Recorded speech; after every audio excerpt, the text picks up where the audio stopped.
Hey, could you stop being childish and turn on the lights, man? Call me Donald. It's gonna be Donald, all right. Call me Donald. I'm gonna call you ignorant, just like him. Huh? It's gonna be a my tree stand over at the gas station. Call me Donald. Right across the street at the gas Yeah, station. got the Hey, direct line of directly at fire your to him. main. See, I remember back in the day, my daddy preached this message called "It's dangerous in the dark." I remember that. Really? Probably because I was dangerous in the dark. Something was going on. Debo, I like that tree stand. My brother hit me with that at 3:30 this morning. It's about Thanks for the lights. yeah, Turn on the lights. something gonna happen. My brother, The Lord said, "Let there be light." my brother's so crazy. At 3:30 in the morning, I'm like, you ain't got nothing else to do. He hit me ASAP. You see that tree stand, right? You see that tree stand. So we will talk about it. But first of all, let me say good morning. What's happening, family? Welcome to the show. It is Michelle Bryant here at WNOV 860 AM, 106.5 FM. You're listening to Say Something Real. Let me say good morning. The house is full. Brothers everywhere. Hey, Clark Kent. How you doing this morning? You Who you with? I want you to know that this lady saw me at Walmart and she said, let me tell you something. And I said, hello. She didn't say, hey, Michelle, hello. She said, I just thought about it. I see you. Let me tell you something. I said, hello. She said, you got my damn grandson walking around here talking about who you with all through the house. He wake up in the morning, you ask him, did he brush your teeth? And he say, who you with? I said, ma'am, I didn't start that. That's not my thing. It's not my hook. He does it on every show. You might want to holler at Clark. That was so funny. And then after she said it, she walked away. It wasn't like, no, I enjoy the show. You know, it's good to see you. She's not responding to him. You fool. Right. I just, people just come at you all like they know you, man. Like, lady, I don't know you, fam. But she was hot about that. What's up, Mr. Ryder? How you doing this morning, sir? Well, woman, Boy. Debo, if you just would just not say nothing. If you don't have nothing to feed off of, this can be quick. Well, today is Monday. And yesterday was Sunday. How do we know it's Monday? Because yesterday was Sunday. Okay. And today I feel like it's going to be a nice, jubilant day. Okay. All right now. Even though I got pain in my body. Dude, he came in here with big game, Tylenol, weed. Even though I got pain in my body. This dude, medicinal weed. See, dude came in here with I got my CBD. CBD. I don't know where you a little face. Oh, Sheba. Oh my. Yeah. See, but the Bible also looking like a pharmacy. Old man pharmacy. And I got some water, pure life to go. Now, here I got 4 items right here. 4 items right here, right? Now, 3 of these items do the same thing. 3 of these items do the same thing. Now, so one of them OD pain medication. What's gonna happen is, if you see me over here in my own world, don't bother me. He means sleep. Sleep. He'll need no medication for that. Don't bother me, man. Because all right, we got a shot of the medicine. Yeah, look. Hey, like Price is Right. Hold on, look, lady. Hold on. This is what happens when you date bros over 40, right here. This is what like it looks Price like. is Right. If you go to a bro's house, go in his bathroom. I got a whole lot in my cabinet. Peek in his medicine cabinet. I got a lot in my You cabinet. may see stuff in there that make you go, nah. This is not for me. Now, either one of these items here, one of these items costs more than $5. We ain't gonna say which one it is. Before you ever played the thing, I said, this look like a game. This look like a game where the Price is Right. Yeah. One of these items is more than Man, $5. I'm done with Which you. one is it? Good. Which item is it? Don't feed it to it, Debo. Good morning, Debo. How are you? I am blessed and highly favored. We're on the road. That's all I can tell you. At church again on yesterday. Real church. At church. Okay. Their last Sunday. Back there again on this Sunday. What? I'm working on me. Yo, song sound. I'm working Dude said on I'm me. working on me. What church did you go to? I went to Jerusalem. That's what's up, man. You know what you need to do? What's that? You need to join over there, brother. No, seriously. Well, Clark, think about it. Join over there. He already told his wife she going. Yeah. You need to join over there, man. She's Who's the pastor in Jerusalem? They don't have one.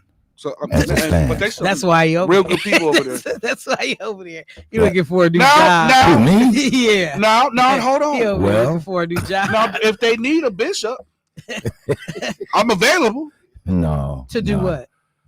to come raise the offering. No, That's all I want to do is raise the offering. that's it. Yeah, man, and I let Debo preach, and then Clark, he can sing the sermonic solo. You must Clark, son. I like that. I'd be like, you. Who you with? That's That's the quiet gonna part. be Clark's song. You fool. Who you with? You gonna be God bless you. Who you with? Saying you fool in church. God bless you. Y'all See, silly. God I bless said who you with, and I said Jesus. Debo said you fool. That's what you're saying in church. Yeah, you stay in Jerusalem. Don't go to nobody else's church. Jerusalem. Y'all know what he No, look I like. actually- Put the I actually picture on the belong door for to the ushers that New don't know his direction, but brother. I've been fellowshipping No, Jesus. at New Jerusalem as Friendship. they're rebuilding. So With that's where there's as a line of support with sound system or whatever it is we can do to be of assistance. The wonderful folks over at the New Pitts Mortuary. Oh, bless reassurance. That is where they have service at as well. So Debo, your voice is getting on my nerves. Can you Yes. hurry Never. up? this somber tone, I just can't take it. Jermaine, would you There's stop? no ship divine. Oh, I felt Would it you- in my what? spirit. Oh, a blessing to your soul. I guess I could take the camera off the medicine. Man. It's still there. Yeah. And Tylenol is not kicked in yet. Like, all right, look. So a couple of things before we get into the show, which should have started 12 minutes ago. I will check. Well, I was gonna check in on weekends, but I'm not. But I will say this. I attended the NAACP Freedom Fund dinner. And then I went next door to see Brandy and Monica, the concert at the Bucks Arena. Now, I had heard that Kelly Rowland was going to be on the show, but I thought she was just doing like some little cameo, like just going to stop by, support her girls, hang out. I didn't know Kelly Rowland was doing a whole set. Yeah, she was on the bill. Yeah, she was on the bill. And the boy from the young Jamal brother Roberts. from Jamal. Yeah. Now I heard people didn't like it because he sang too many slow songs. He did, Yeah. but that's why he was the opener. Yeah. You know, So he got to find his groove, but that boy can sing. He gonna be amazing. It's like Fantasia. And Jennifer Hudson. He got to find his thing. He's gonna be amazing. And then who was the girl? The sister? Money Long. Money Long. Woo. I heard she was good. Ours, yours, mine. Yeah. can do this for hours. On out. Yeah, I heard she was Yeah, amazing. she snapped. And so I got there when Kelly Rowland was on. And first of all, let me just say, Kelly looked beautiful. Yeah. She was killing the game, physically fit. Mhm. And for the sisters who came to the show, who it must have been like a memo that went out that said you need to wear an outfit that shows your cheeks. Oh man, it was Cheeks of Zoe. Man, it must have been a memo that went out. listen, That like when you got your ticket at the bottom, it said preferred clothing, Cheeks. cheeks out. Yeah, it was. But Man, and Kelly Rowland's cheeks was out. it was Cheeks. But Kelly Rowland cheeks looked like they could have been out. It was other folks, they had like long cheeks. they had stretch mark cheeks. they had double wide cheeks. They had stretch mark cheeks. I mean, like I actually took a picture of one lady because I was so appalled by what she had on, and when she turned around, and I kind of sensed it. But this lady had to be every bit of 50-some years old. Yeah. And she looked a whole fool. It was a lot of like that. it was sisters there wearing see-through tights as pants. No, did you see with the bodysuit? Did you see the females that just had on the stockings? That's what I mean. That It the was tights, stockings. I'm like, yeah, that's all they had on. Like, first of all, I ain't body shaming, but some of y'all bodies look crazy. Ooh, sponge body. And like this one lady, I had what's that thing called when your belly lay over in your lap? Because Falupa. no, well, yeah, some whatever it is. It's some term. I ain't even know. Apron, something apron. I ain't know what it was. But like this lady had on the pantyhose as pants. Yeah. And a bot. She had on pantyhose as pants. Yeah. And the little panty things. Yeah. And then a midriff top, but her stomach was laying over the whole front of the panty part. That's called booty do. I don't know what it's called. Two bellies. But she call it booty do because her stomach stick out further than her booty do. Like I literally felt so bad for so many sisters that was in attendance because number one, like, and I'm not playing y'all. You literally could see they behind. Yeah. The skirts wasn't covering their tails. Oh, somebody said muffin top. Well, that too. But no, muffin top just seemed like a little bulge on the side. This was a whole fold over. Yeah, Doc. This like my 400-pound life like fold over. Wow. Yeah, bro. And you know, again, you gotta feel sorry for her because she didn't have no friends or something. No, you got she friends. Had people with her. Because there was plenty of these people. No, I'm saying they didn't tell her. You don't let your friend come out. No, because they was looking a mess they too. Was with her. They was looking a mess too. Really? Bro, and like I'm gonna just say this because I normally, and y'all know I'll say something here and there, but I was so disappointed in the way these women looked. Yeah. And I'm like, y'all, this ain't cute. Some of y'all is too old for your behind to be hanging out. Yeah. You don't have a behind that should be hanging out. Yeah. Like it ain't taut firm. It ain't, reasonable size. This is like clown booty. Yeah. Y'all need to no, seriously. Clown booty. No, she ain't lying. That's a new terminology, Michelle. We're coining that one. Clown booty. I just wanted to do a public service announcement because it was so embarrassed. I was so embarrassed to be a Black woman walking around some of these women because I'm like, number one, know when your time has passed. Yeah, you can't wear what your 18-year-old, 19, 25-year-old daughter wear. Number one, know when your time has passed, but you can be sexy and still have clothes on. And have clothes on. Like this lady, I had to say something to her because after seeing all this crazy, this sister had on, I think it was an emerald green jumpsuit, and it was the classiest. But she looked so smooth in it. I was like, girl, you killing the game in that. She was like, oh, thank you. No, you don't understand. Because everything I've seen tonight, you are killing the game in that. And then there was a sister who had on a hot pants short set. But she was built for it. It looked, and her cheeks weren't hanging out. Even though she was built for it. Man. She looked amazing. But like, some people, we gotta stop. Yeah, and then they had on these big clown boots and shoes, like all this stuff that people be wearing, looking like spaceship shoes. Y'all too old. They look like Elon Musk. I look 25, 35. Go ahead, knock yourself out. But and I just want to tell sisters like that.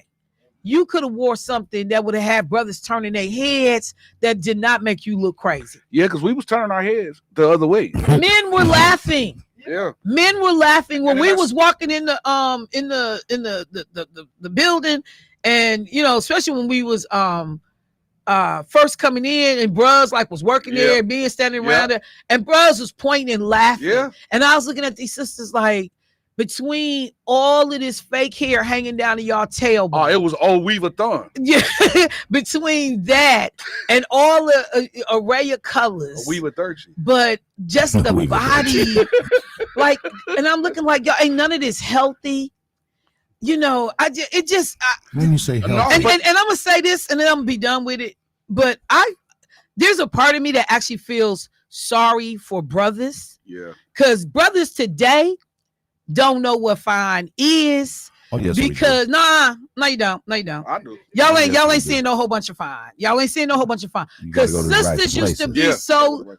Again, you can count them on your hand, bro. You stop telling me, because I go out. I go out. I know what's going on. You right.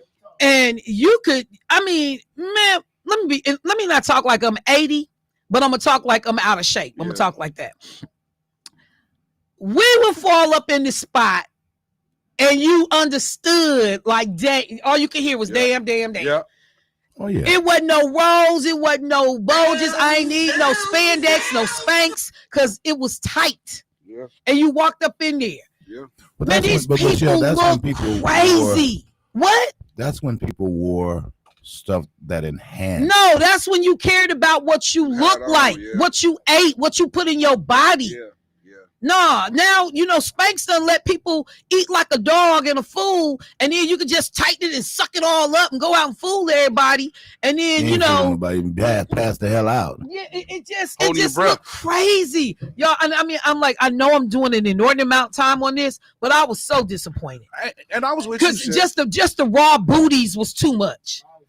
Oh, it was rear end everywhere. It was rear. It was booty. I mean, dude, I think it was a dress code. Yeah, it was rear end everywhere. I had never. I felt like I was on a beach. No, but man, when I was seeing parents with their kids dressed like their kids, exactly. That's the point I'm making. Kicking it with their kids, like girl, girl, that boy is mine, and you half naked, she half naked, and I'm looking like, nah. You know, and like I said though, but to be able to teach people, like, man, you can kill the game and be sexy and turn heads without your behind literally hanging out from up under y'all panties. Like, some of y'all didn't even have some of them didn't even have them. They didn't even have them on. The girl went up the stairs in front of us. I was like, ooh, stop. No, bro. Ooh, stop. I'm not lying. Ooh, stop. Man. So, okay. I'm just gonna say, look, somebody said y'all fell up in 70s for real. Yeah. That's all I'm saying. That's all I'm saying. 70s. And this, no Spanx needed. No Spanx needed. You know, and I don't wear Spanx now. So if my clothes ain't comfortable, you know, I just go up to the size I need, because I'm not doing all of that. I won't be passing out looking crazy. But I'm coming to the phone line. And I will say this though, because I spent way too much time talking about these women and they cheeks hanging out. The show was excellent. Yeah, it was. Baby. Brandy was so sharp all through every set change. She was killing it. Me and Brandy got similar taste in clothes. She was killing that girl was so dang clean, I couldn't even stand it. Monica looked beautiful. They both look very, very, you know, beautiful. Jermaine was just telling me that Brandy ended up having to leave the stage in Chicago, and she eventually went online and posted that she just was exhausted. You know, you ain't did this kind of tour at this energy and this pace. Years. We were the second stop on the tour, and they went over to Chicago, and Brandy and they said that, you know, Monica had been not feeling well either. So Brandy took the brunt of the show here in Milwaukee, but I couldn't tell Monica didn't feel good. Yeah. But yeah, so we got the show. This one time Milwaukee beat out Chicago. We got the full show. So let me go to the phone line. Hey, caller, what's happening? Hello. Well, happy Valentine's Day to you. What's going on, Arizona? Met your daddy. Man, I heard you met somebody a couple days ago. Yeah, I met your pops. We took a picture and everything at the Freedom Fund dinner. Man, he texted me. I'm like, man, what y'all on, fam? Look, but it's so crazy. I noticed him before I ever met him because he was rocking that afro. You knew the fro. The fro was killing the game, and his table was right next to ours, ironically. And so I looked over. I said, "No." When I was walking towards my table, I saw his afro, and I said, "Ooh, loving that." I mean, it's straight up "Say it loud, I'm black and I'm proud." And then later, he ain't cutting it. He ain't cutting it for nobody. He shouldn't. He looked good with it, man. And so then he ended up coming over and saying something to me, and I was like, "Happy Vaseline Day is your son." that's your son. So yes, man. I enjoyed meeting your dad. I said, boy, Negroes know they get together and take pictures, and I can't even be in the picture. Yeah, I'm just saying, man. and we had a good time too. We had a good time. Introduced him to everybody, laughed at you, and so yes. The crazy thing about it is you probably knew him and didn't even know you knew him because Chandra is our cousin. No, okay, no. Yeah. Chandra Staples. Yeah. Okay. Well, nah, it was a pleasure though, and I'm so glad he said something. I told him, did he send you the picture? I told him to send the picture. He said he was gonna send it. I see that little funky little picture. I don't want to hear think about that little funky little picture. He's so shady. And then I made sure he met Keith. I was like, Keith, guess who daddy this is? He almost got booed. Guess who daddy this is? because it was a Seahawks fan, that's why. yeah. It was not about to be pleasant, but yeah, fam, it was cool to meet your dad. I appreciate it. Yes, I appreciate it. Yes, sir. All right, you got something else? You just on here harassing people because you wasn't in the picture. I'm harassing people and I wasn't in the tree. Look, we ain't caught who was in the tree yet, but they gonna be looking for him now though. It's too late now. I can let them know you. I can let them know. Okay. All right. Okay, man. Thank you. Yeah. All right, y'all. So I'm getting ready to take a break, but this morning got to get to a couple of things. I'm not going to talk about Azaria's funeral until tomorrow because I want to have the list in front of me of all the people that I just want to do a quick thank you to that helped make the funeral happen. But I will say this. How much I appreciate the team around me at this radio station. As people, made, recommendations, did this, all the different folks from the community who came through and showed up, some who requested to be anonymous. That family was well taken care of. The repast food, it looked like we was about to throw a New Year's Eve party. It was so much food. And young sister who came to help me set everything up. The venue was nice. So I will, like I said, but I don't have the list in front of me.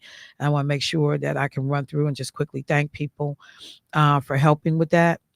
But I will also just say I appreciate it. I put in a call to the mayor's office and to the county exec. And let me stop lying. I called the mayor directly. And I called the county exec directly. And I said, hey, we need some representation at this funeral. The county exec said, Michelle, I just had dental surgery. I can't do it, but Kyle Ashley from my office will be there. And I called the mayor. And this is like the day before that I thought about this. And I called the mayor. And he said, Michelle, I have something on the north side at this time. I have something on the south side at this time. He was like, I'm going to do the best I can to come through. And he did. That's the one thing I miss about working in Lena's office and with Lena in an official capacity, because that child's death happened in her district, her old district. Lena and the staff that we had in our office, we would have seen that and we would have reached out to that family. We would have shown up to that funeral. We would have sent staff. We would have done something to make sure that there were some services or if they needed anything. If I didn't see it, she would see it and say, check on them people, Michelle, and see if there's anything we can do. And I know it's a lot that goes on in this city and you can be pulled thin, but I just want to make legislators and remind people that that's a part of your job too.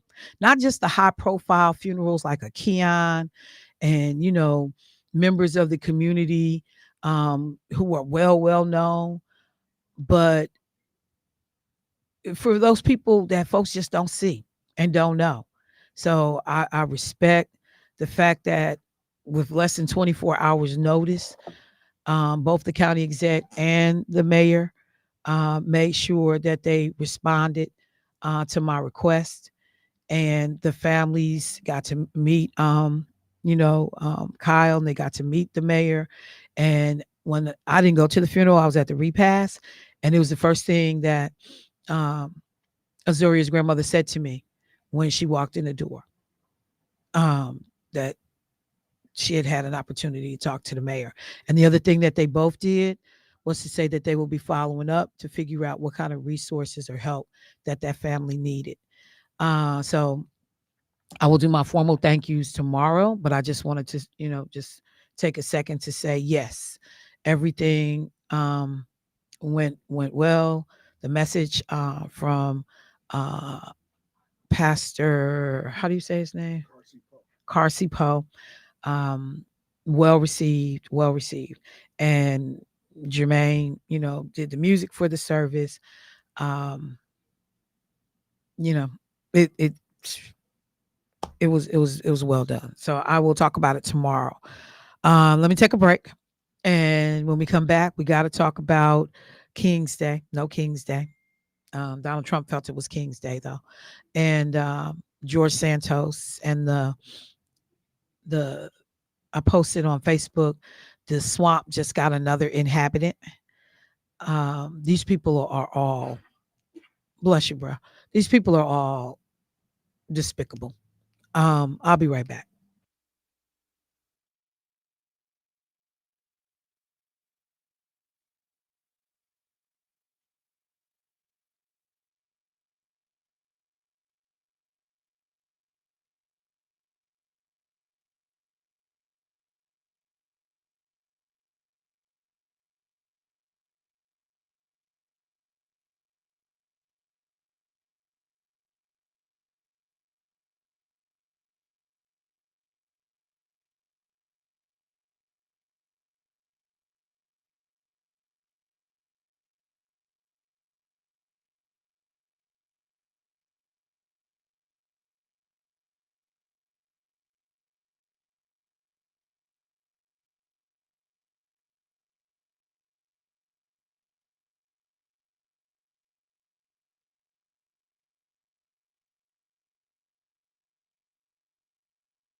team. We need a new team.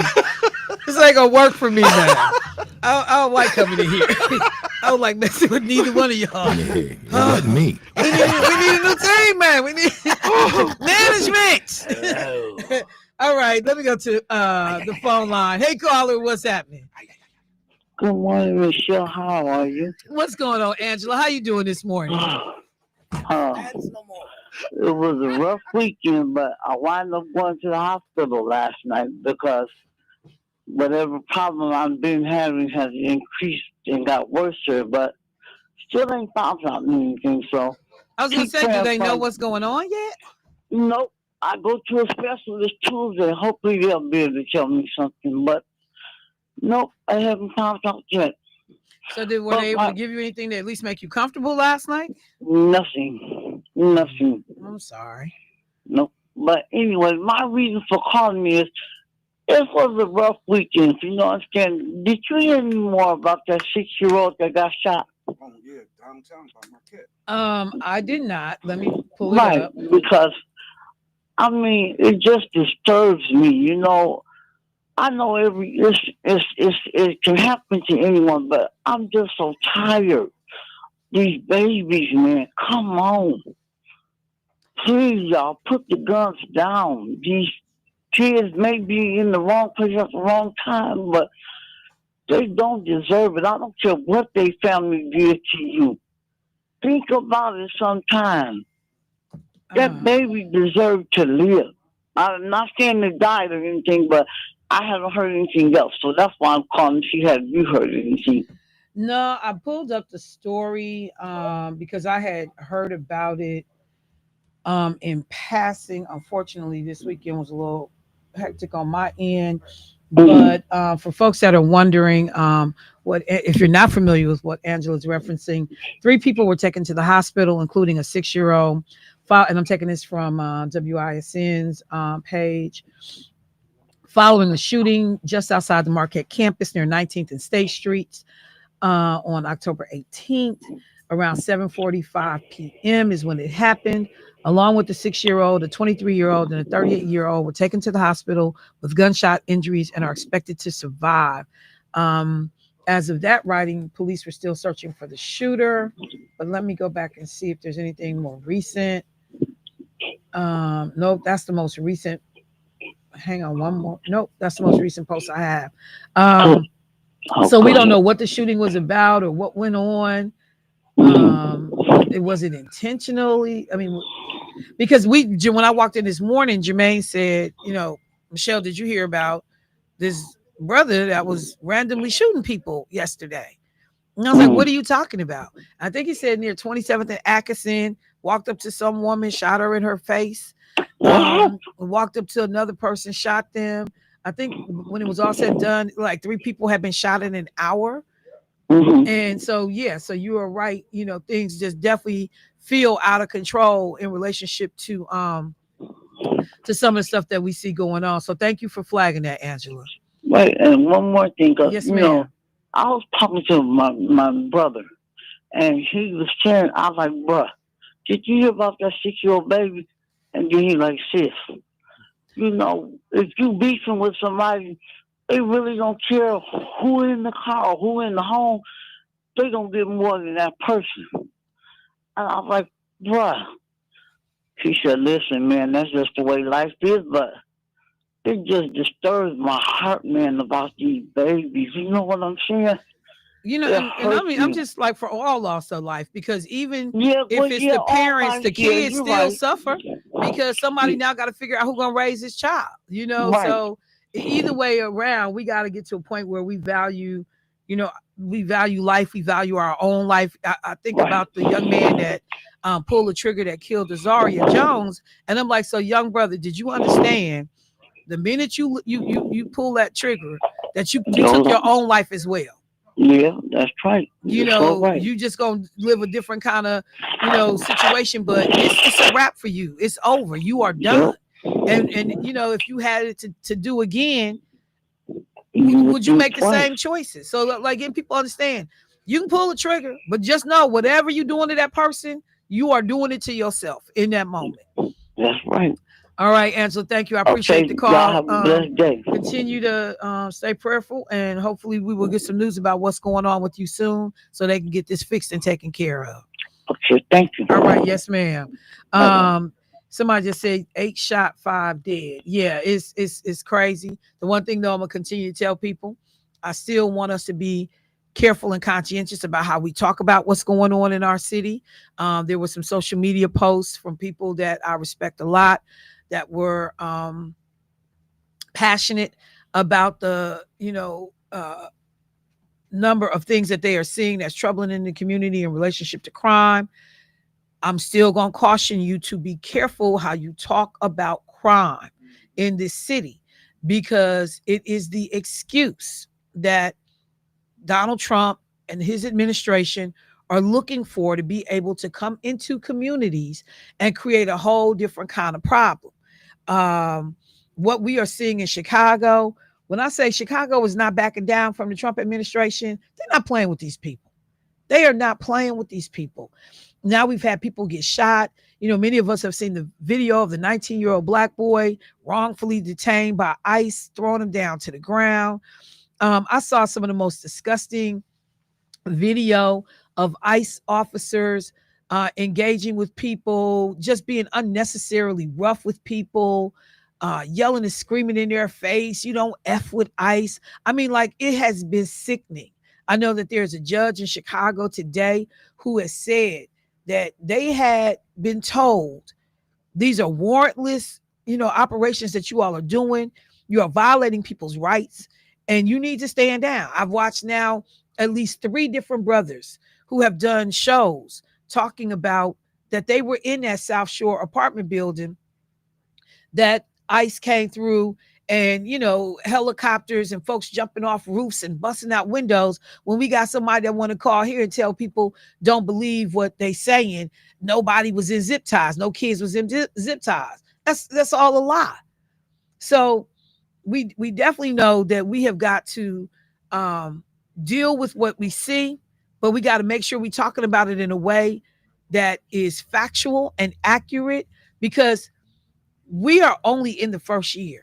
If you don't believe that Milwaukee's turn is coming, that we are going to, because we already have ICE on the ground here, but in terms of the National Guard and Milwaukee being a presence right now, they've been hitting the rural areas in terms of ICE, because they're going after these agricultural workers that's on these farms and in these factories in these suburban and small towns in Wisconsin.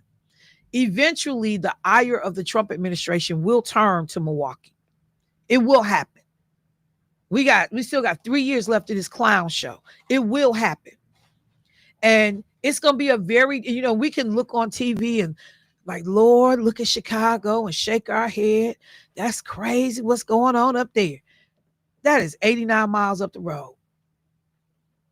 That is an hour and a half drive. An hour if you me. That is an hour and a half drive up the road. Eventually, we will be contending, and not with necessarily Wisconsin National Guard being deployed to our city, but these yahoos from Texas and Louisiana and red states, who may have a certain disdain for communities of color. Texas more than happy to send the National Guard into Chicago because it fits a narrative. And we now know it's not about just talking to people that look Hispanic, speaking Spanish, have a certain, look about them. Black folks is getting caught up in this, as we said they would, and they have been. So let me just take a second and mention that the No King's Day marches that happened all over the nation yesterday, over the weekend on Saturday, an estimated over 7 million people participated in these marches. And, they span the gamut in terms of the issues that they were raising. But the idea that this country was formed to get away from the type of leadership that we are seeing in terms of Donald Trump, who wants to be a dictator and in some cases a straight out tyrant. And so folks came together from these protests nationwide. And quite frankly, they happened in other countries. The last time we did it, we saw other countries, but more than 2,600 separate events were planned across the country, all to coincide on Saturday. And Donald Trump, who, and let me just be clear first. So people were talking about what the administration is doing with all of the aggressive federal uh, fires, what they're doing for education resources. I watched a hearing in which the Secretary of Education was being questioned by uh, Congresswoman Lucy McBath, about the fact that the Department of Education sent letters to parents of children who are physically disabled and who need special assistance in school. And through this one program, they've been able to have that. She sent parents a letter saying, effective immediately, your disabled child, and whatever the services is, it only impacts like about 1,600 kids in the entire country. But she sent the letter to these people saying, effective immediately, you won't be receiving this help. So these parents who have a disabled child in a school setting now has to scramble, and the school has to scramble to try to figure out how to keep that child in school and to provide services to that child. Let me go to the phone line real quick. Hey, caller, what's happening? Good morning, Michelle. Hey, Dr. Myers, how you doing this morning? I am doing just fine. I wanted to bring up, I know you were talking about some of the things that were happening with the Department of Education as I was listening. But yes, that is true. So one of the things that people don't realize is that when you talk about Medicaid and how it gets charged, a lot of the special education services actually get charged back through Medicaid.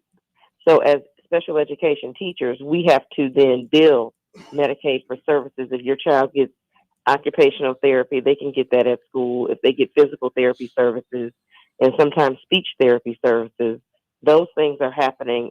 A part of that is paid for through Medicaid payments.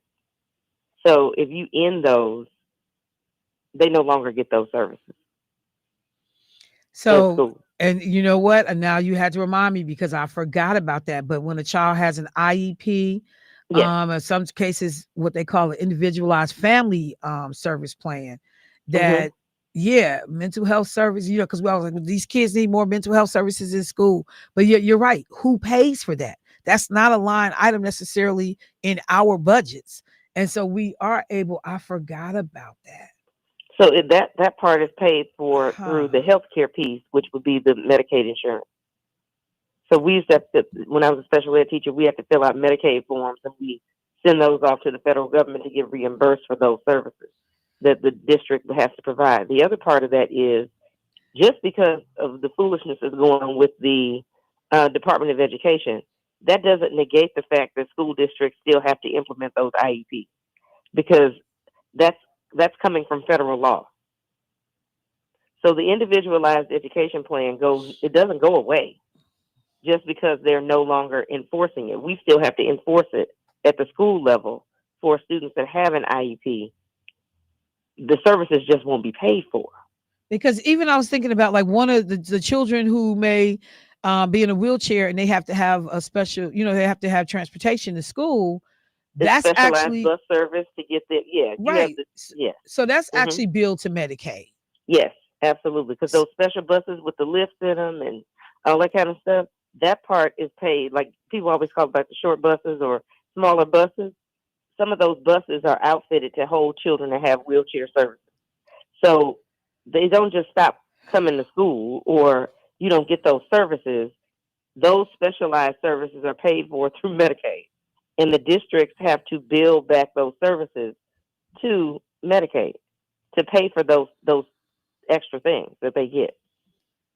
That also can cut into personnel. So it's not like you're paying we have to do those things because it's under federal law. So the fact that a child has certain needs that have been written into that IEP, the district still has to pay for. They're now just not being paid for those things. The other piece of that is there's no more ombudsperson or Office of Civil Rights. So when MPS went through the whole Office of Civil Rights study 10, 12 years ago, where we looked at suspension data, talked about who was suspended, why they were suspended, and had to kind of revamp how we did discipline policy, there's no longer a place for you to go outside of the state level to talk about civil rights issues. So I know there have been several instances where there have been issues of race that have come up in the Office of Civil Rights in Wisconsin specifically, and those have triggered federal responses. With the Department of Education at the federal level, there's now nowhere for those to go because all of the OCR personnel at the Department of Education is virtually gone. Yeah, we know that these departments have been gutted. And this is the thing that I have said to so many people, that now people have nowhere to go. Even if you think of in the workforce and EEOC and Yes. what you could traditionally count on the federal government to, investigate or intervene, or, DOJ be able to bring a case, you don't have people that are willing to do that. That's not the priority anymore. So all of this is changing drastically. Okay. Thank you Yeah, for that that's a whole additional lot. insight. So I also wanted to call in too about the event, but you want me to call back about that? No, you can go ahead and mention it. I just wanted to mention to the public that we are having an event this Friday at the Lincoln Park Pavilion. It is called Educators Unwind. It is a part wine tasting event, also resource event for educators, and that includes everybody because parents are the first teachers. So come out and join us if you're a teacher, if you are a college professor, K-12, if you are Head Start, pre-K, work in the daycare system, you are invited. This is also open to the community. They can come join us. The proceeds will go to the Rockavius Claiborne Foundation. That was my brother who passed away too soon for me.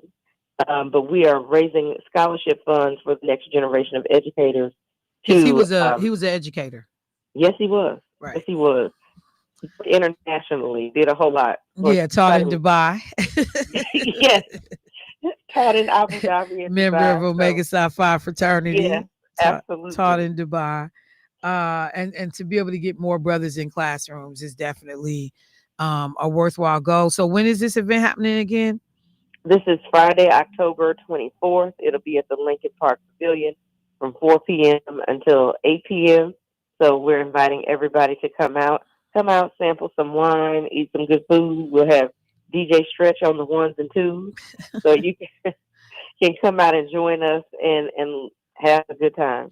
I like the idea about the resource piece because frequently teachers are giving, and it's like, what do you do and where do you go to get poured into and to get re-energized? And the school year really is just starting in earnest, and so having people prepared, and there are teachers that are already, I think about Azaria's teachers, there are people already that are dealing with trauma, and school just started, and those kids come to these classrooms and they bring all of that with them.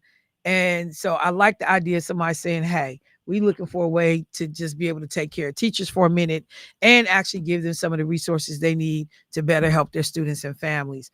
If anybody wants more information, what should they do? How can they reach you? They can reach me. You just give me a call. You can call 504-814-0664. Or as everybody always does, call Michelle. She'll get it to me. They can call Michelle. If they want tickets to the event, you can go on Eventbrite. That's where the tickets are for the event that are there. So absolutely. All right. Thank you so much, Dr. Mars. I appreciate you. Thank you. All right, now. I got another caller. Let's get them in. Hey, caller, what's happening? Good morning, Michelle. Hey, what's going on, Germany? I just want to say, after your last caller, that it is more than foolishness in government and in the White House. It is hatred of other people, Yeah. women, gay people, the disabled, poor people in general. And if the poor don't come out to vote regularly, you will get the wealthy putting in somebody worse than Trump next time around. I'm done, sis. All right. Thank you, bro. I appreciate the call.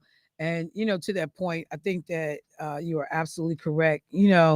When I looked at the different protests, and I didn't participate in any, I said I wasn't going to participate in any of the protests that went on for No King's Day. And that's just me. While I certainly support what was being done, but the video, AI generated video that Donald Trump, that this 79, how old is Donald Trump? Is he 79? Let me see, how old is Trump? Because I need this to make the point. How old is Donald Trump? 79. This man put out an AI generated, and somebody did it for him because he don't know how to do it. An AI generated like little video of him flying in this plane. And he had a crown on. And on the plane, it had, the inscriptions that or references that he was a king, King's Day. And he was flying over protesters and dropping feces on them. At first, I loved how the media dropping some type of brown sludge. You know what it was. Yeah, sludge. Brown sludge. Someone said, some sewage. Y'all know what it was. You know what it was intended to be. Human waste. Because again, white men and doo-doo don't know what that's about. But again, shut up, Devo. I'm just saying. I everywhere they go, they gotta take their pants down, or they gotta bring a bag of dog crap with them, or they human crap, and they gotta smear it on stuff. I don't know what that is, but and you just sat back and you were like, so this is the man that has the codes for the nuclear arsenal, which is now only partially protected because all of these workers, the stockpile these workers have been furloughed. This the man. This is the man who has the nuclear codes. Damn near 80 years old. And this is who this is who people voted for and are trying to stand by. That when we have a time when our government, I think we're on day 20 of the government shutdown, and people are saying that we cannot put Americans in a continued situation where these folks will have no health care that they can afford. I can go to China and get free or reduced health care. I can go to any number of countries and not even be a citizen of that country. But if I get sick over there, I can get health care. I can get done for me what needs to be done. And the bill will be minimal, if at all. In this country that is so braggadocious, we are the best and we are this and we are that, but your people walking around here scared to take an ambulance ride, scared to go to the emergency room, don't have a primary care physician, some of the most unhealthy people, and then you put people in place like this drug former user who RFK tells people don't get vaccinated. And now we see, incidents of measles happening in this country, and God forbid, polio, stuff that we have dealt with. It's not a thing. Kids don't die from the measles anymore. It's not a thing. But now it's back because mediocre, incompetent, unqualified white men under Trump's leadership have been put in place while we are seeing an exodus of qualified black men and white women and black women and Hispanic and Latino groups of people who have had to excel and be damn near perfect in their careers to get to the places that they have reached to be forced out. They are now taking all of that expertise, all of that, you know, institutional historic information and walking out the door with it. And we leaving silly people like Hegseth in charge. Another person, another brother,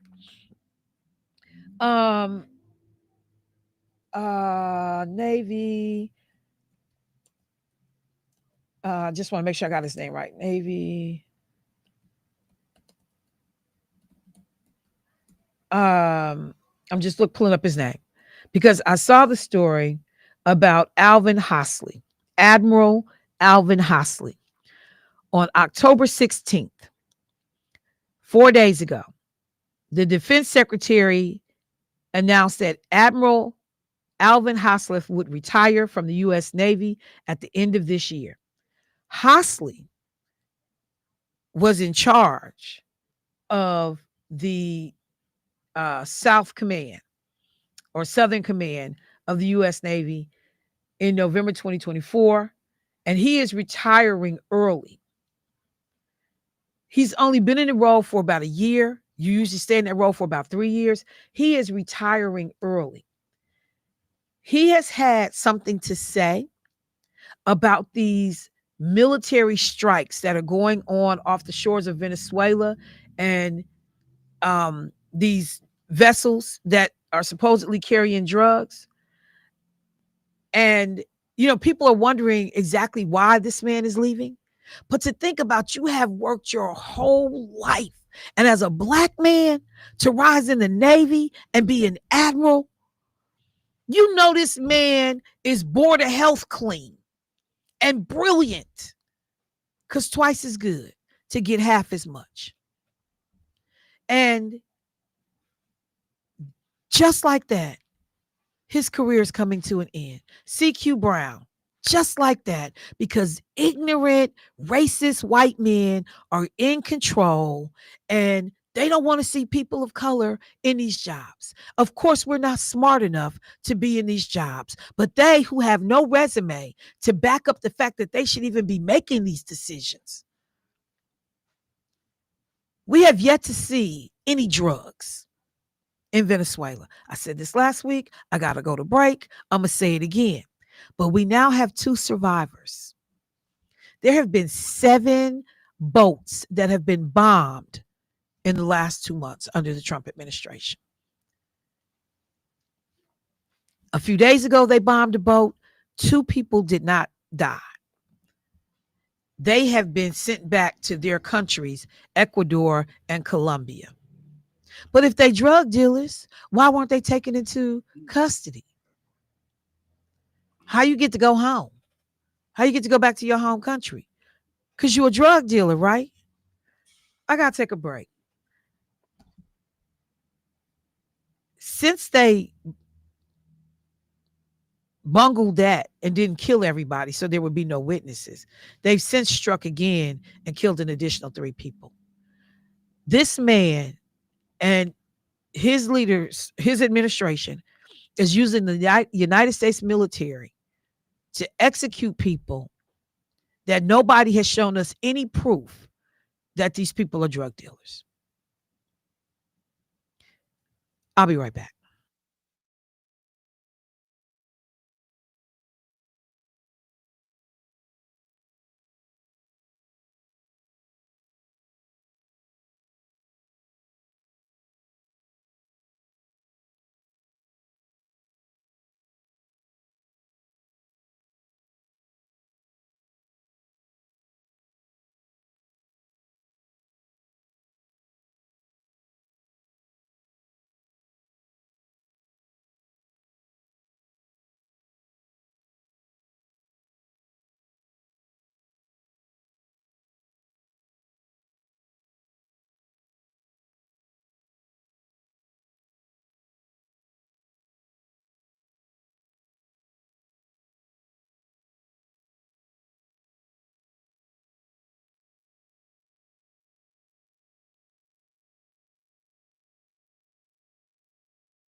with your host, Michelle Bryant.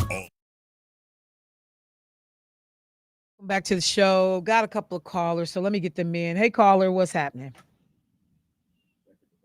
Hello. Hey, good morning. Good morning. Who am I speaking with? Michelle Bryant. Hey, Michelle Bryant. This is Vince Tony. How are you this very beautiful morning? I'm good, Vince. And How you doing? I could be doing better, but we had a really, really extremely violent weekend over here in my area that we've been talking about for a considerable amount of time. And as a matter of fact, on Saturday at the Coalition for Hope Block Watch meeting, I told the people there, as well as the community liaison officer, that if there's any blood that's shed in that area over there, it's on the hands of a lot of people in this city who refuse to act appropriately to something that's been out of hand for a long, long time. We've had every pastor, we've had every community organization, we've had everybody over there. We've actually, in the last couple of weeks, we've had some of our elders over there showing them how the area had changed. It's a lie. We need to quit lying to each other and tell the truth about what's going on. So first of all, let people understand what area of the city you're talking about. 27th and Atkinson, Port Sunlight Way. Okay. In the hot spot area. That's been a hot spot. I mean, last month someone was shot over there. He didn't die, but he was almost gravely injured. But we've had the 30th Street corridor, posts, souls to the polls. We had the mayor Barrett before he left. He had every melanin person in this city just about who was of somebody over there, and they were supposed to be making some changes over there. Cheryl Blue announced a couple of months ago we've got a safe house over there with the police officers over there. Well, I've been over there. The police officers, the day after they announced that, I went over there. The police officers that was there said they wish somebody would have told them that they had a house over there.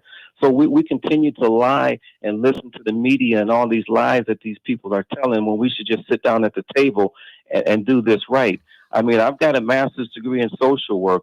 I don't have any man's blood on my hands. I've spent time in the military, and we've got a mayor who's going to put somebody in a position over our community who has no idea what's going on.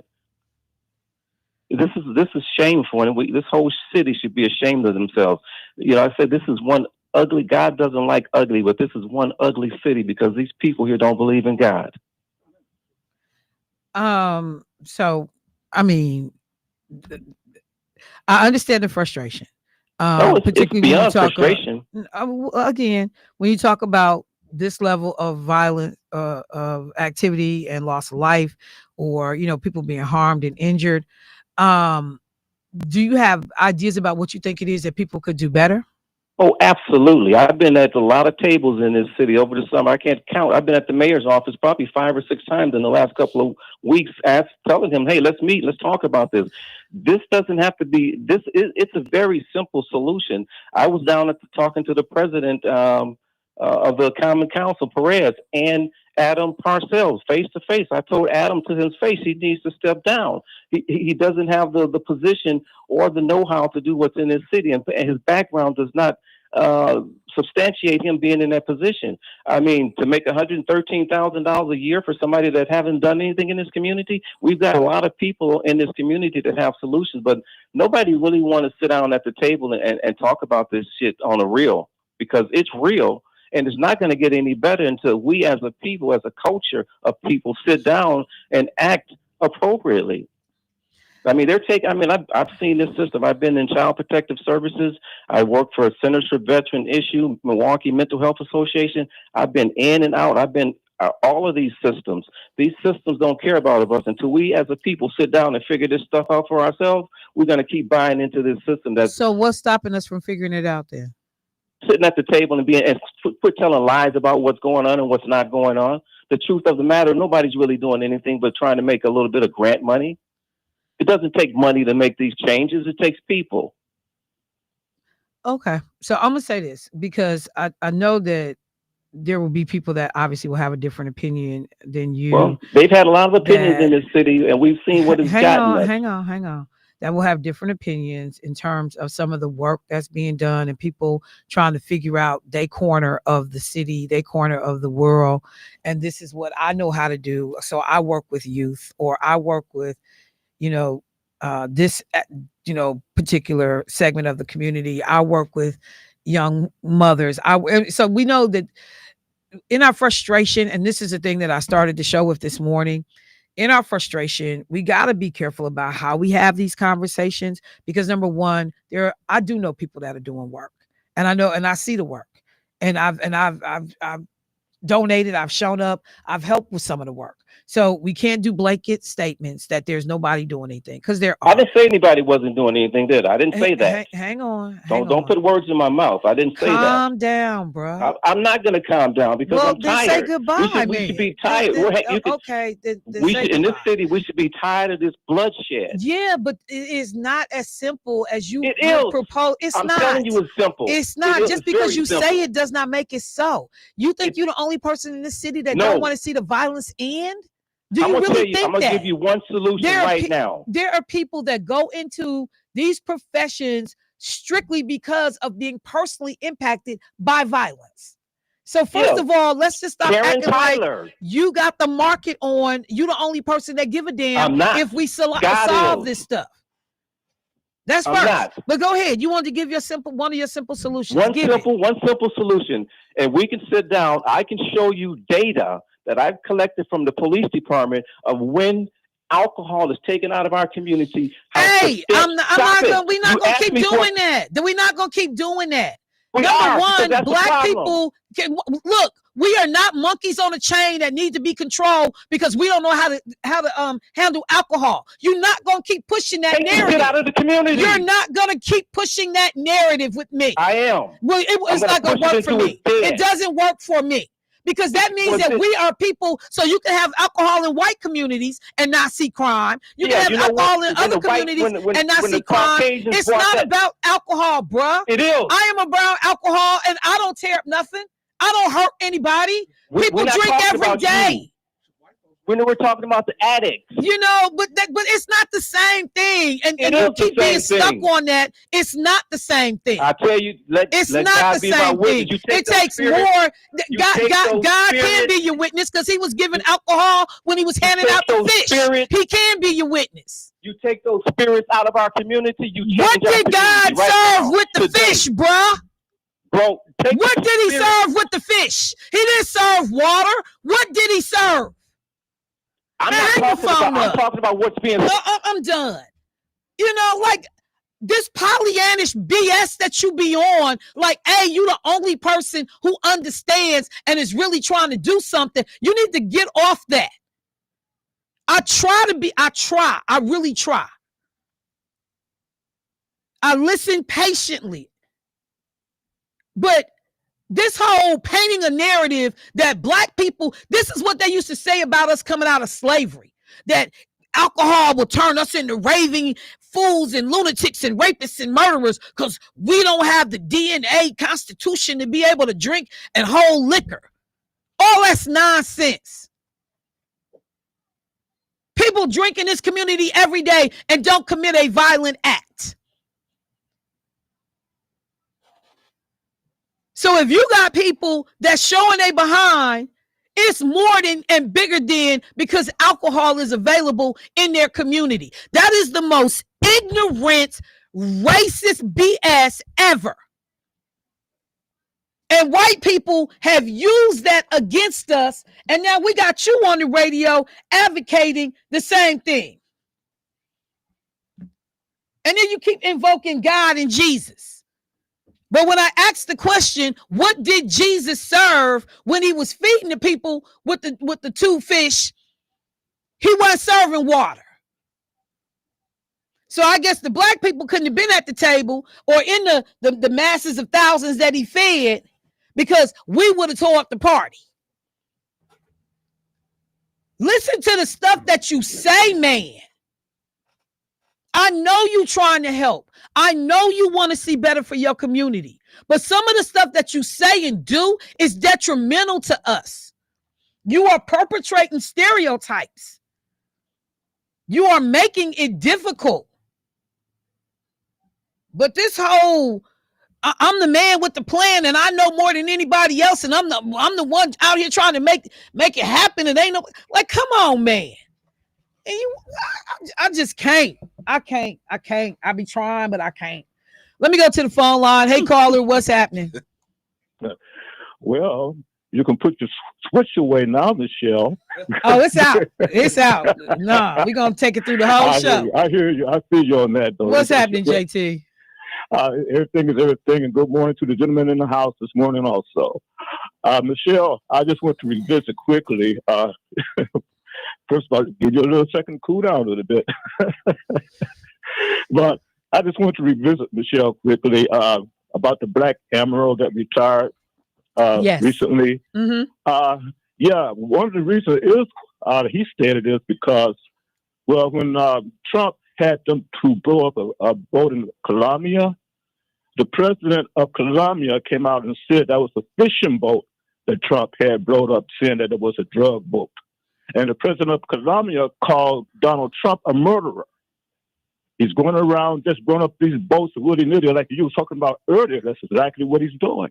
He's going around, if they happen to see a boat in the water going a little bit too fast, he ordered them to kill these people without knowing who they are, what's on the boat. I mean, you already been there and done that and spoke on that, Michelle. I appreciate that. But yeah, the Admiral, he just had enough of it. He said, I'm not going to be part of this anymore. You're over there just blowing up people just because you can. And again, the president of Colombia did come out and call Donald Trump a murderer, which is a fact what he is. And then Donald Trump going to turn around and say, well, we're going to send some troops to you, Colombia, and put them on the ground because you're the king of the drug pens and all that kind of mess. But I just wanted to add that to what you were saying earlier, Michelle, about this Admiral resigning from the Navy because this was going on with Donald Trump. All right. Okay. Thank you, JT. I appreciate it. Have a good day, dear. You too now. And and again, we're waiting because we know that he had raised some concerns. We don't know the depth of what those concerns were, but what systematically has happened is that expert after expert has come out and said, and I mentioned this last week on the show, that the drugs that are coming out of Colombia, which is primarily cocaine, they're the cocaine capital of the world. A lot of that is not coming this way. And Donald Trump kept saying fentanyl in a number of his press conferences. Fentanyl for sure is not a big, drug market coming out of Colombia to the United States. Where were these boats heading? We don't even know where the boats were heading. He hadn't seen whatever the plan is called for the boats, like we get a flight path for an airplane. He didn't know where the boats were even coming. So you just out there picking off boats in international waters. And then you big boying the president of Colombia, who got his own challenges and is messed up in his own right. But in front of everybody's eyes, you are positioning yourself to go to war with this man, escalating the threats and putting military personnel and machinery in place to be able to exact a war.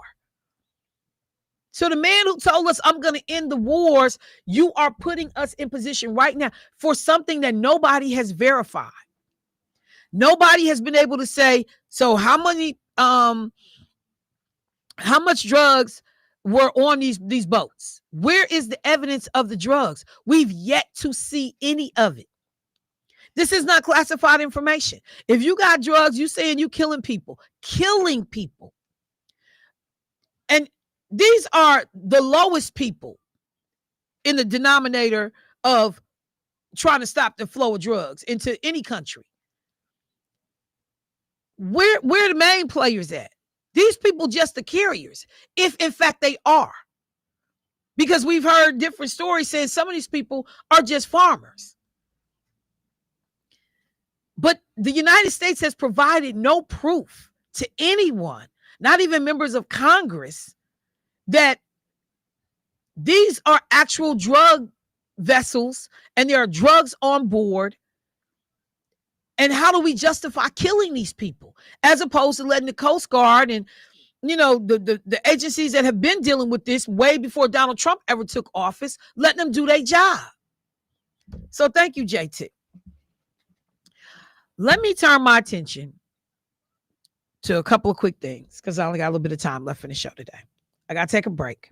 But when I come back, the George Santos being let out of jail immediately by Donald Trump foolishness. George Santos,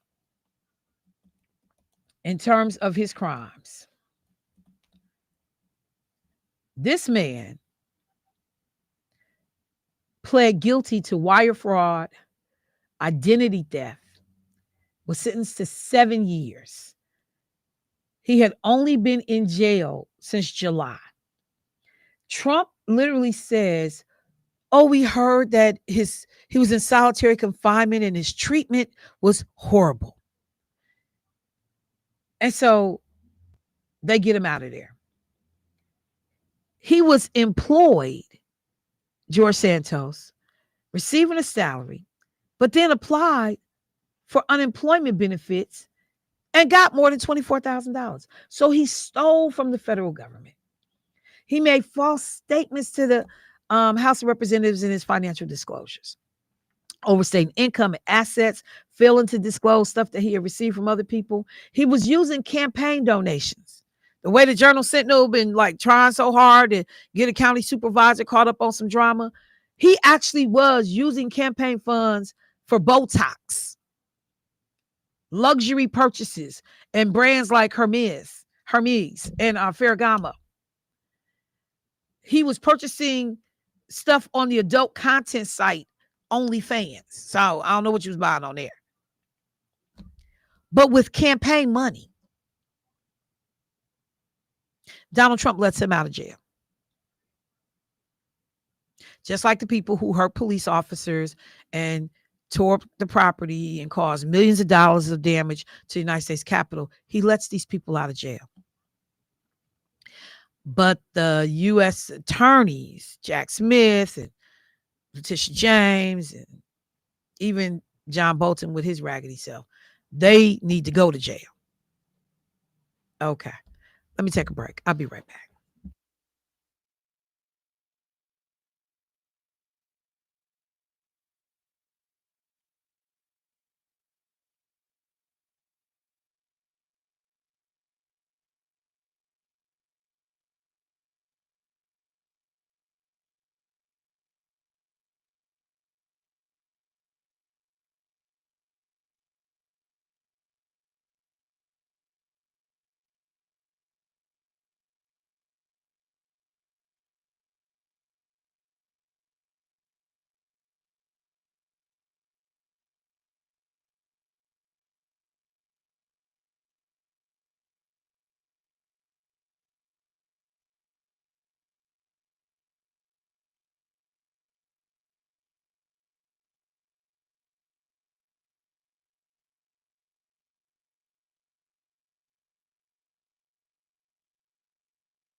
All right, the last segment of the show is entitled "What's Wrong with Bruhs."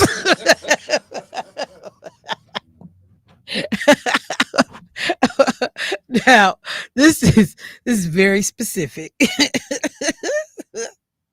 I was I was start nationally and I will work my way to Milwaukee. And I'm not gonna give the story. You're gonna have to go search. This is homework. You gotta go search for the story yourself because I don't have time. But why is Judge Joe Brown and Judge Mathis beefing? Because Judge Joe Brown called Judge Mathis's wife a hoe. That's number one. Brian McKnight is being dragged on social media. He has an ex-wife and now he's remarried and has like the children from the first set. Then he got children from the new set. And Brian McKnight had actually changed his name because he and his son from the first marriage, they had the same name. To align with his son from his second marriage, he changed his name so that he and his first son would no longer have the same name. Yeah, he did this years ago. So he was dragging his wife about some court ruling on the day that was the anniversary of the child's death. And social media has just been, I don't know what's wrong with Brian McKnight. He's like real different. He's real different. So I don't want to do Clarence Thomas because that requires a lot of conversation. I can't just put that out there and tell y'all to go look for it. So let me just come to Milwaukee. So my phone started blowing up. Folks were like, did you see that Tierman Spencer, the former city attorney, has been charged? So the headlines: former Milwaukee city attorney Tierman Spencer faces new felony charges. So I was able to get a copy of the complaint. Oh yeah, Judge Joe Brown has been deemed mentally incompetent in Tennessee. Thank you. So that will help me explain what's wrong with at least one brother. Tierman Spencer, the complaint is 56 pages. And there are 5 charges that have been leveled against Tierman Spencer. Conspiracy to commit receiving stolen property. The defendant from March 1st, 2023 to October 15th, 2025 conspired to knowingly receive stolen property having a value greater than $10,000. Upon conviction for this offense, a Class G felony, the defendant may be fined not more than $25,000 or imprisoned not more than 10 years or both. Count 2, conspiracy to commit money laundering, knowingly receiving, acquiring proceeds over $10,000 to $100,000. This says knowingly conduct a transaction involving proceeds that the person knew were derived from unlawful activity, and the total value of the proceeds involved the transaction exceeded $10,000, but not $100,000. For that, Class G felony, $25,000 fine, 10 years in prison, or both. Conspiracy 3, to commit criminal slander of title. Conspired to cause another person to submit for filing, entering, or recording any lien, claim of lien, lis pendens, writ of attachment, financing statement, or any other instrument relating to a security interest in a title to real or personal property, and who knew or should have known that the contents of any part of the contents of the instrument are false, a sham, or frivolous. Class H felony can be fined up to $10,000 or imprisoned for 6 years or both. Count 4, conspiracy to commit falsely exercise function public office. claiming that he knowingly was not qualified to act as a public, what is it? Let me just read it. Conspired to knowing that he was not qualified, so acts, or that his right to act had ceased, exercise a function of a public office. So he was pretending to be a public notary. But because he had lost his law license twice and had to reapply for it, he's not permitted to be a notary public, and he cannot notarize his own documents. That's illegal. And then there's another brother that's involved in this whole thing by the name of Kennard Darrow Ragg, who has been charged with a felony commit to receive stolen property and conspiracy to commit money laundering, and conspiracy to commit criminal slander of title. So it goes through this whole basically real estate transaction in which a house near 15th and Capitol Drive, including this, again, conspiracy to commit money laundering, receive stolen property, slander of a property title, illegally notarizing documents, swindling a man who he believed he had inherited the house from his grandmother, convincing him to sell the house for a fraction of its value. Spencer is accused of altering the title documents to show the man had a legal right to sell the property, which he did not. He then allegedly bought the house from the man for $8,000, but listed it for more than $200,000.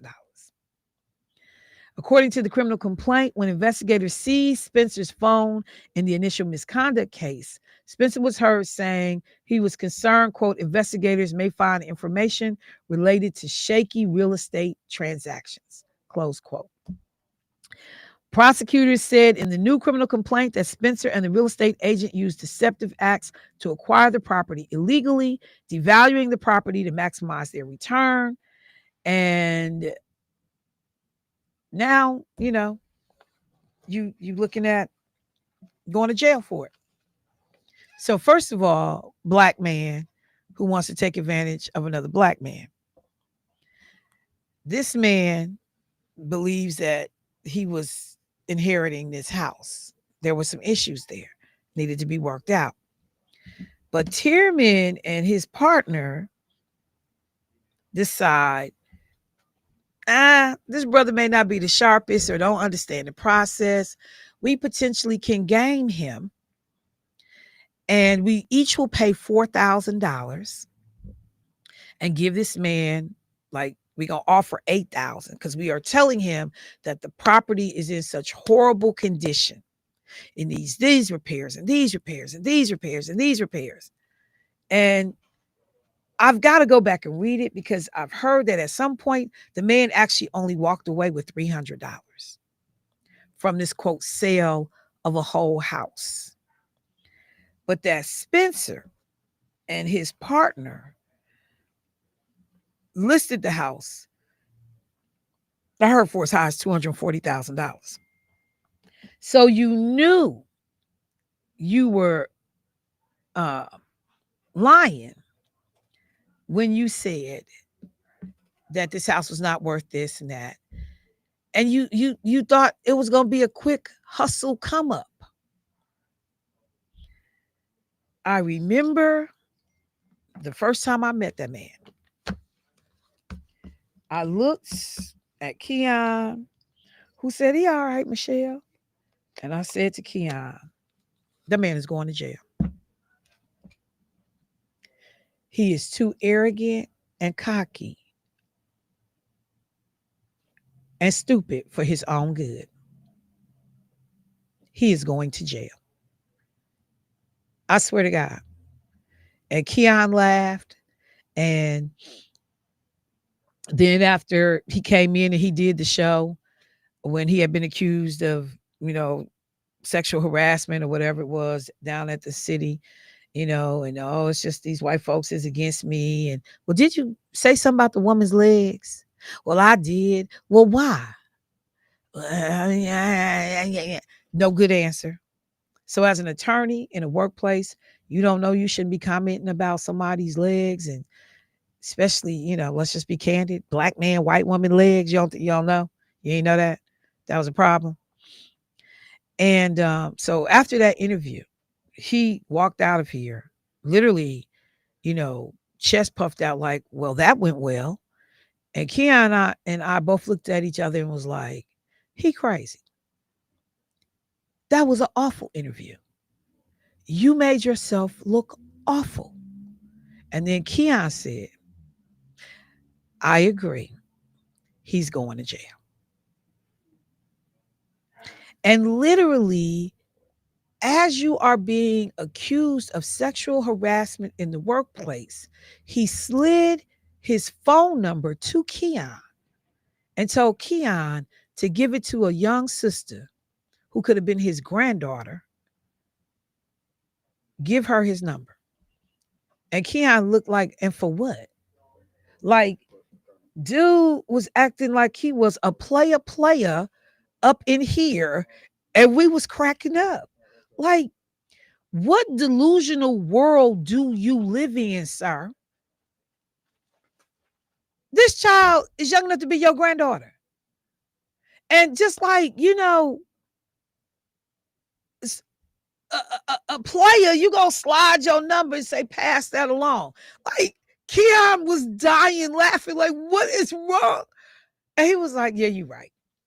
And so then every time someone come up with Tierman's name, Keon would say to me, can I say it now? Is it too soon? Can we say it over the air? Can I say it?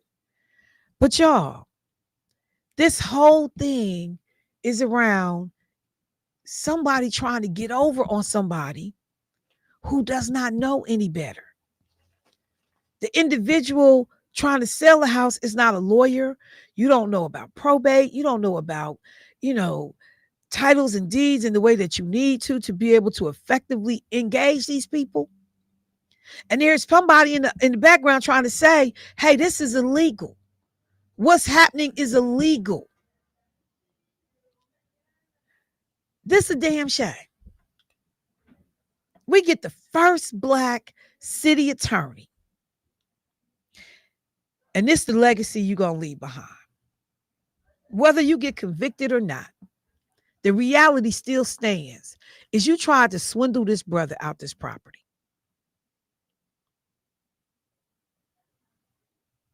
But we knew it when we saw him. And I remember Congresswoman Moore was running all around town with him, trying to help him get elected. That's why I keep telling folks about putting your name behind people. He's on the board of community brainstorming. He's this, he's that. I'm like, well, how is it that I see what all y'all who have known this man for years clearly act like y'all don't see? Because I saw it as soon as I met him. You a problem. Because you arrogant, you think you know more than everybody, and that is going to trip you up. You a hustler. The good congresswoman running you around, helping people to vote, encouraging people, giving you, credibility that you really didn't deserve. And then this is how that trust is repaid. Because you scamming people. You was an embarrassment at that office, even though I conceded, I do believe that these people did not make it easy for you.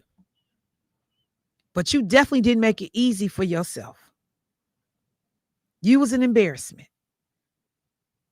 And then we find out you potentially, allegedly, trying to take money from somebody who didn't understand the process. So you was going to hustle, potentially, allegedly, scam this brother out of money that should have been rightfully his if he was doing stuff the right way himself. Let me go to the phone line. Hey, caller, what's happening? Hey, good morning to you. Good morning. I hear you talking about fencing. Listen, the city of Milwaukee is doing the same thing almost every day. The only thing that is kind of put a damper on them is that the old governor up there signed the stolen valor. I mean, not stolen valor, but stolen equity law. And that's kind of slowed them down. As a matter of fact, if you look at their website, they hide properties now that they're taking and confiscating from our grandmoms and moms and aunties and dead uncles. So they're doing the same thing. They just doing it in a legal way. And, you know, and so I'm not, you know, I think that they should have given a man more money if this is the case. But I'm interested in trying to figure out returning that stolen equity that has been stolen from the city to the rightful owners of this city. Okay, because there's millions and millions of dollars in equity that they done took property for $8,000, $4,000, and they put them on the market. All houses ain't bad houses. All of them ain't junk houses. Okay, and they put them on the market for $171,000, $116,000, and they're selling them and not returning what they doing now. They saying, well, we just put that money in escrow, so if we do get heir or somebody to come forward, they'll get their money. But by the time they do that with the interest and all of that, that family ain't gonna get but a few dollars. So I'm more interested in that than running around Timlin, tearing him down for his little $100,000. You know what? Only you. Yes. Only you gonna always figure out a way to make the criminal not seem so bad. Only but you the city is will the criminal. always figure out a way. The city is the criminal. Hey, let's not, do it's bigger fish to fry. So Lena Taylor was on the bill, Senate Bill 829, that was done back in 2022 to be able to stop the city from keeping the proceeds above what was needed to pay off back taxes. So they found the loophole, though. So, no, you see the loophole? Yeah, I do know that. But just so we clear, this isn't Tony Evers' bill. Tony signs it, but people were at the table. Senator Felskowski, a number of Republicans. Lena Taylor was the only Democrat on the bill. That was a senator. It to him because and he was Lakeisha Myers was hang on. And Lakeisha Myers was the only Democrat on the bill that was in the assembly when it was introduced. So I remember this whole process. And yes, we needed to deal with that. But that's not what we're talking about today. See, we're not going to say, oh, I know they did that, but what about so-and-so? Oh, I know that happened, but what about you? Oh, I know this is wrong, but what about them? Let's just deal with this. Let's just deal with this. Hey, listen. Meech, you always got an excuse for a criminal, bruh. I don't know what that is about you, but I sure appreciate you. It's not about a criminal. It's about the real criminal. Yeah. Do you know anybody if that he lost their house to taxes? what he is alleged to have done, it is a criminal with felony convictions attached to it and monetary fines, and it's trifling. Yeah. Now, do you know anybody that's why are we trying to overlook it then? I ain't worried about him in that little $100,000. Why are we trying to overlook what's wrong? If it's wrong, it's wrong no matter who do it. I get that, and you're correct. But at the same time, I thought I would bring light. You opened the door. You opened the Pandora's box. No, I ain't opened no door. I'm talking about Chairman Spencer. Why you want to fight with me? Ain't nobody fighting with you. I appreciate the call, and you are right to bring it up. But we not gonna say I ain't worried about Tierman. It should be nobody should do it. That's what it should be. But you want to say I'm not worried about what Tierman did. I want to focus on it. It shouldn't have been either or. Robbed and neither one of them should be doing it. I get that part, but I would. So then say that part. Said, the door opened up. Hello, I'm here. The door opened up, and I just thought I would shed some light on it. You did shed light, but in shedding light, you were also trying to give Tierman Spencer a pass. No. And that's we when can't you give him got a pass corrected. because the courts already got him. How we gonna give him a pass? What you say? I ain't worried about that. Right, I'm not worried about that. He do what everybody else my battle is trying to get grandma's money back to the people who's been stolen. That's where I'm at today. Okay, all right, well, we doing good. that. We there. We on the same page. I'm up against the clock. I gotta go, Look bro. what they try to do with this road. Hey, I'm up against the clock, fam. I gotta go. Hey, look, you need to change this so it don't be no tabloid. You turn this into a tabloid show. You know what? It's a tabloid the minute you call in. Bye. Use the tabloid. I know. Bye. Tabloid. Tabloid. Bye. He'll learn a new word today. Tabloid. Wanted to practice it on me. Hello, Mr. Pierce. How are you? Arms off on. You get on my nerves. All right. Could you put the camera on Jermaine as I close out the show? It's called linebacker shoulder. That's what it's called. It's called. It's called them some black eyed peas. No, He got Tylenol, CBD oil. Hold on, let me line it up. Hold on. And I got a special guest that's in the house. Hold on. These peas that I got on my shoulder are. These peas been in the refrigerator for 9 years. A refrigerator where there is no stove. Right, where it is. So one of these items is worth more than $5. All right, so that's the show for the day. I apologize that y'all had to hear me on 12 with the one caller who just insists on believing that black folks can't handle alcohol and we need to be managed like little children and lock up the liquor cabinet. Yeah, okay, I know it's true. Mr. Paris. But I do the best I can. I don't always succeed, but I do the best I can. All right, family, that's a wrap. Keith, I'm sick of you. And I can tell you on some nonsense already. Anytime he come here, and yeah, he on some nonsense. Read my text. No, I didn't read your text. Let me read it. What you say? Keith Pierce. Jesus served wine with the 2 fish snack. Don't forget the biscuit. Don't forget the biscuit. I knew. Have a little ripple.